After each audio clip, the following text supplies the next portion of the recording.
बेतोड्या, आशेवाडा, गाळवाडा, चकाळवाड्या वयल्या शेतकाऱ्यांचे वांयगण शेत गोव्या रेड्यान पेड्ड्यार करून उडयलां। पुराय शेताची नाशाडी केल्या।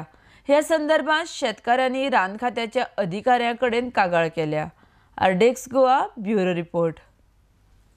खणपाचें काम मागीर कितें सगळें काम शेताचें खणपाचें, मागीर नण्णी एकटी नण्णी काडपाची, रोंपपाचें सगळें काम हांव एकटेंच करता आनी कोण करिना। हांव आनी मागे बाबा करता आनी कोण करिना। रोंप लावपाची, लुवपाचें, तें उदक येवन हांगा सारकें हें करपाचें सगळें हांव तें करता। आमी आतां इतकी कश्ट करून हें करता। आमगे आतां पळय घरा कडेन पार्कां आसा बारीक बारीक, तिंकां आतां खावपाक घालता जाल्यार मागीर कांयच ना, कित्याक हेजे वयल्यान तेंगे पोट जगतालें न्हू।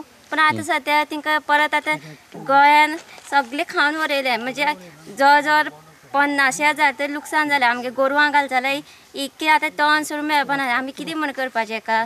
सरकारान आमकां कितें तरी अशें भरपाई करून दिवची अशी आमची मागणी आसा।